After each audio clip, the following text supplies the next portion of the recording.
You're listening to Ideal Practice episode number 124.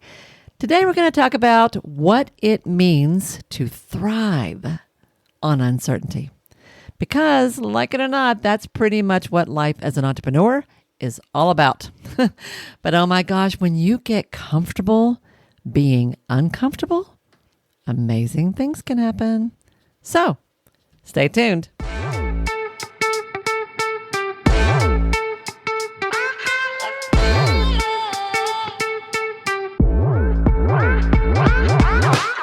Hi, I'm Wendy Pitts Reeves, and with over 2 decades of experience in the private practice world, I've built my 6-figure business while learning a lot of lessons the hard way.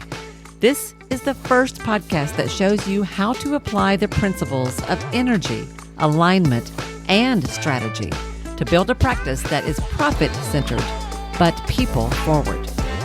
This is the Ideal Practice Podcast. Hey guys, and welcome back to another episode of the Ideal Practice Podcast. This is Wendy Pitts Reeves, your host. Happy to be hanging out with you today. How are you doing? What's happening in your neck of the woods? You got good stuff going on? We are fully into the 4th quarter of the year, and I hope that you have taken what I've been saying the last couple of weeks about doing some serious planning for how you can make the most of this quarter. Because I'm going to be hammering that for a while, guys, because this is like some of the best things in my life, some of the best things in my practice have happened towards the end of the year, just like this. So I don't want you to blow this off. I have got to share something today. I'm so tickled by this. Some of you heard back in episode 117, my interview with Faith Day. Faith was the expert on video. She is so good at that stuff. And she gave us just an information-packed interview about all kinds of cool ways that you can use video that I had not even thought about. Well, Faith was so kind.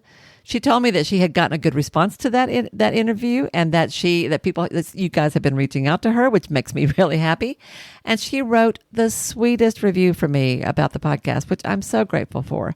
And I want to share it with you because it made me happy. So this is what Faith said. She said, yes, I'm tooting my own horn here. She said, Wendy is the absolute best. My mom would agree. She said she is the perfect combination of inspirational guide, expert advisor, and kind-hearted friend. She is the coach I wish I'd had when I first started my business, and I'm so grateful that I found her now.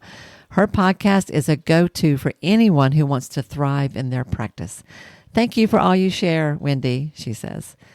That was so sweet. I love that. And I want to say that I think Faith is a really good example of what happens when you step up and do things that make you uncomfortable, which is what we're kind of diving into today, right?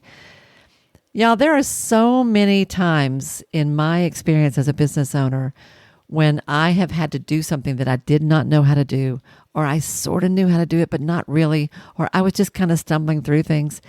And we all did this. If you listen to that episode with Faith, do you remember? Y'all, if you ever see her, go and look her up. She is beautiful. She is articulate. She is talented. She knows what she's doing on camera and behind the camera. But she shared with us her own struggles to learn to get comfortable in front of the camera. Like, she has gone through her own challenges with the discomfort of that. And it was so touching when she shared that. I really think that was just lovely to hear about. And it fits perfectly because the truth is, when you run a business, if you are serious about success, and I don't think you'd be here if you weren't, then you've got to learn how to tolerate difficulty, uncertain times, things that make you squirmy, all right?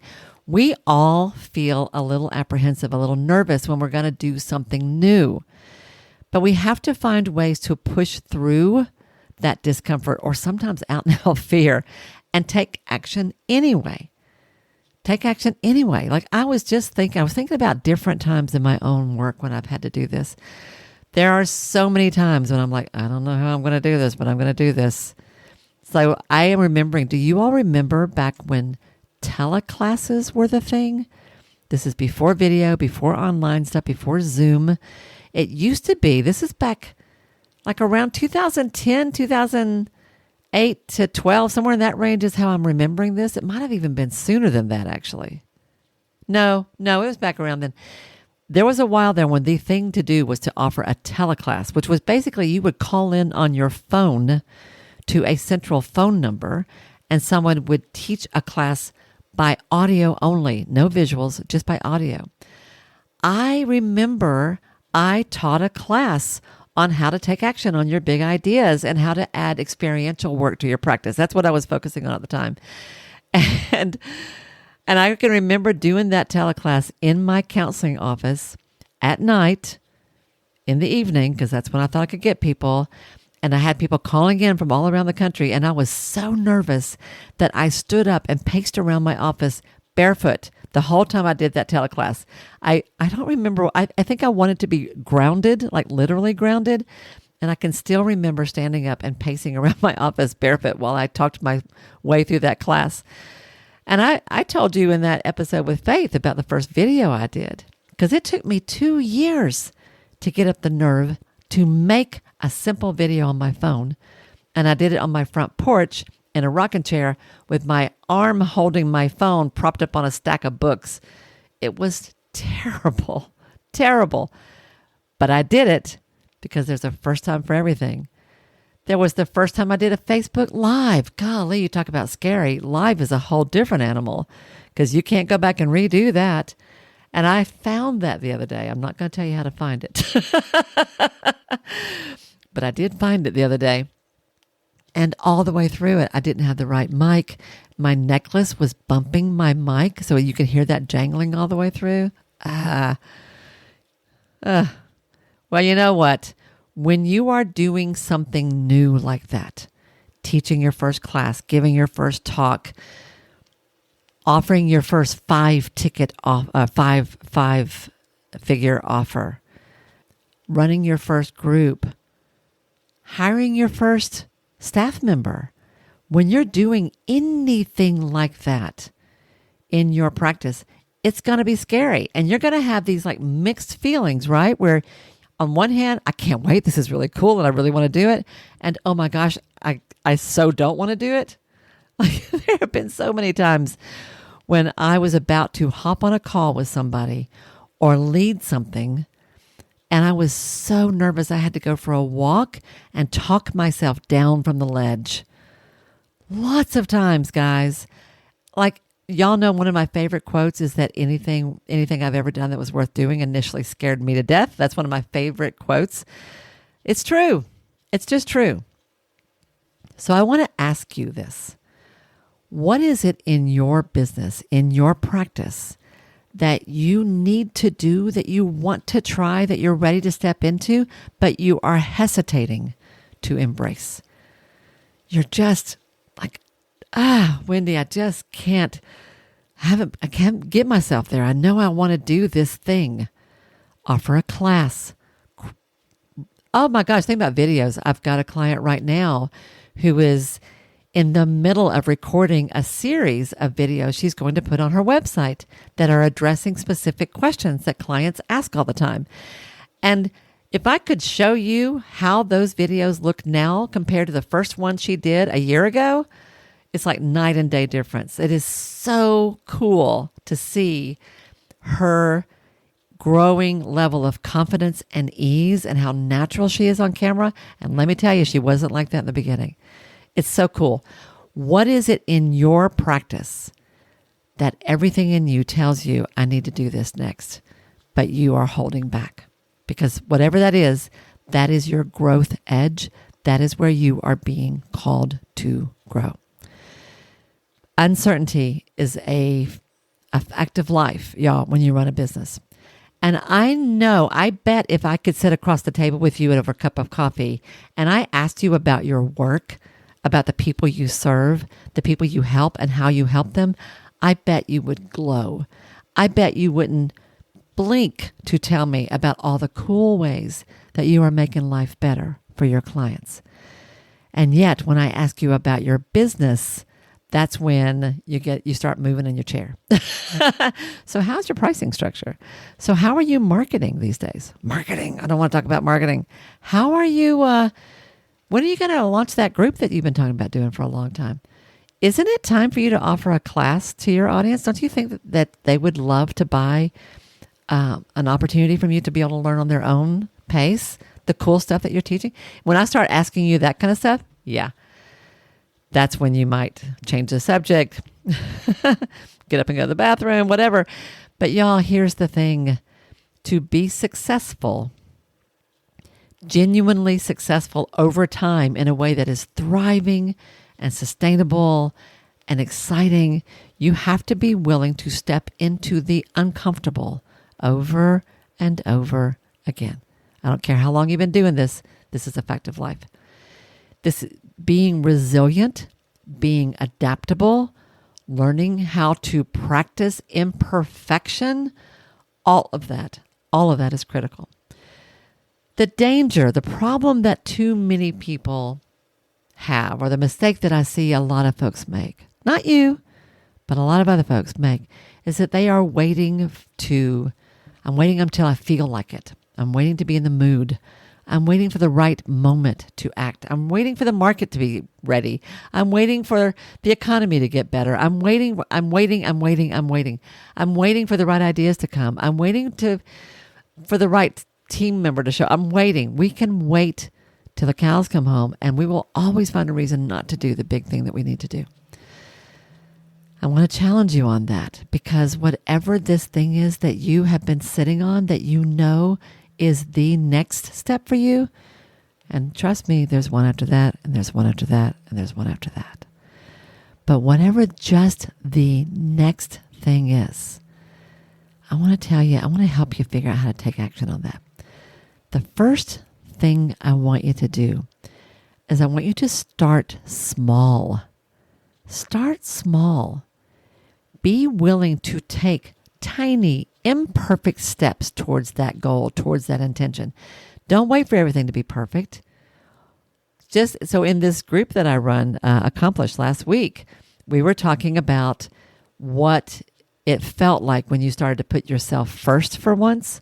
And because these women are all can-do folks who can make anything happen, they are the kind of people that everybody else leans on. So for them to put themselves first actually is sort of a challenge. Well, we came up with some very specific ideas in that group that day. And one person was speaking a little bit vague. And I said, so what does that mean? What does that look like? How would you do that? When can you do that? And we challenged her to take action in a very specific way 2 days later. And she did. What is some tiny little step you could take? Maybe it's buying a microphone. Maybe it's posting something online. Maybe it's making the phone call to the colleague that you've been wanting to meet for coffee because you want to ask them how they're doing this in their practice. What is that small step you could take? Take it imperfectly. Be willing to be imperfect, because that's where everybody begins. The second thing I want you to do is to be willing to try something new. You can explore all kinds of things online, new platforms, new tools. Y'all, whatever it is you want to do, there's somebody out there teaching you how to do it. Do you think I had any idea how to start a podcast? I did not. And I had people telling me I should do this. Oh, gosh. I was going to say a year. It was more like 2 years, 2.5 years before I finally did it. I didn't know how. And honestly, I didn't think I could be bothered. And I had so many other things going on. But when the moment came where I realized that they were probably right and I should probably do this, I had absolutely no idea where to start. But I was willing to try something new. And once I made that decision, I went out there and I found the resources I needed to learn how. So be willing to explore new tools, new services, new platforms, new ways of reaching clients, and find examples of other people who are doing that thing and go learn from them. Okay. I've got two. So I want you to start small. I want you to be willing to try something new. Here's something very specific. I want you to plan your week with this in mind. So for example, let's say that you you really want to start an online support group of your own, like I've got going on. And you're like, I don't even know where to begin. So what I want you to do is to plan your week and set a very specific intention about what that small thing is and put it on your calendar for the week. So let's say I want to explore online support groups. So maybe my first thing is to go learn, how do I set up a group on Zoom? How does somebody register on Zoom? How does that even happen? Can they do it inside a Zoom? Do I have to do it outside? How would I do that?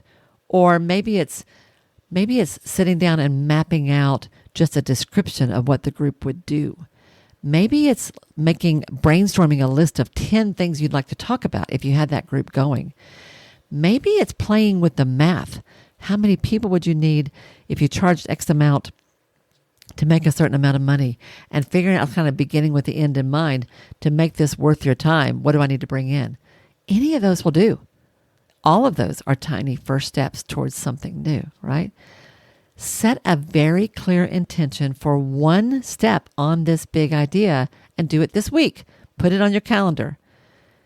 And then if you really want to make sure that you actually do the thing you just told yourself you were going to do, let's say it's making a phone call to somebody who has a group that you want to know how they got it going, but you're a little intimidated by them because you think they're all that, and you're not. Fact checked. That's not true. They're not all that any more than you are. Or actually they are, and so are you. Anyway, if you really want to make this work, I would encourage you to set yourself up for success with some kind of accountability. You dream the idea, you decide the idea, you declare it in some way, and then you go do it, okay? So that could be something as simple as telling a colleague, all right, I'm going to call this person who makes me really nervous, but I'm going to call them by Thursday at 4:00, okay? And then I'm going to text you when I've done it so that I can say I've done it. Or, okay, accountability friend and partner, I'm going to sit down and figure out the math for what it would take for this program I want to launch to work. How much money I need to make it worth my time. I'm going to do that, okay? And I'm going to talk to you about that at the end of the week. Or, okay, dear accountability partner, I'm going to sit down and brainstorm 10 things I would teach about if I was going to create a class for my ideal audience.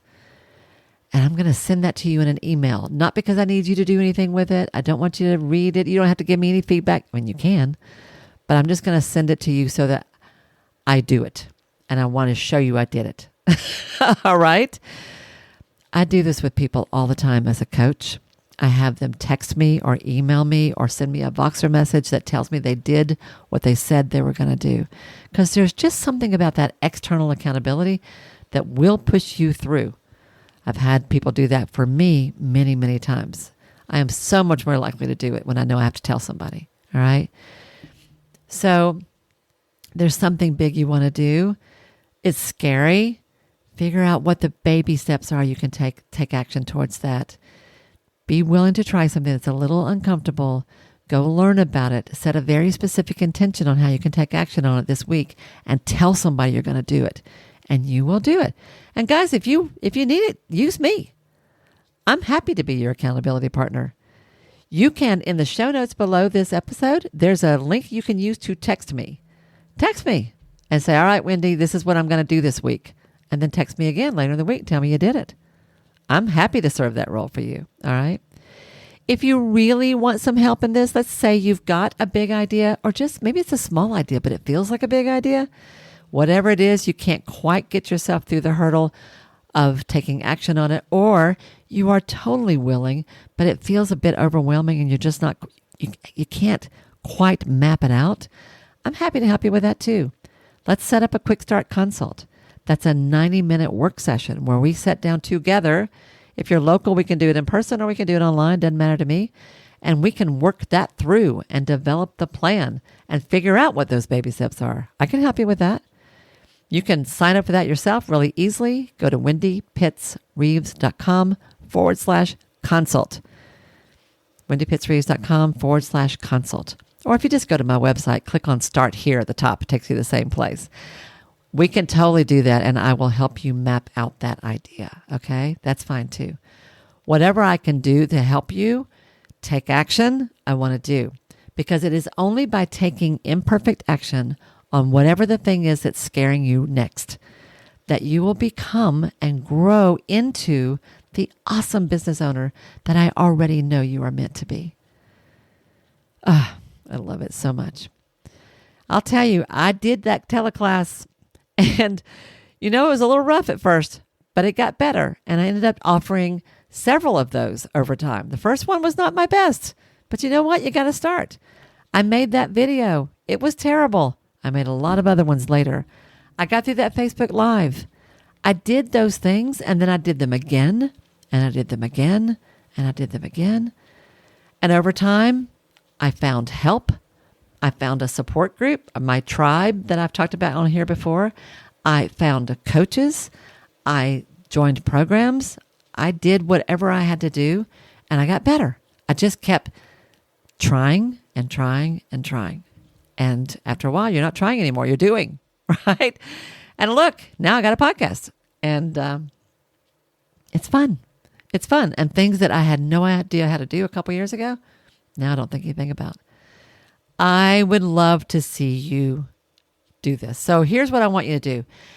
In your journal or wherever you do your deep thinking, I want you to think about an area in your business where you are a little bit hesitant to take action.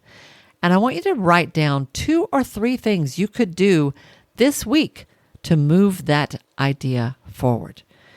Set a specific intention, and like I said, share it with a friend or a colleague for accountability or with me.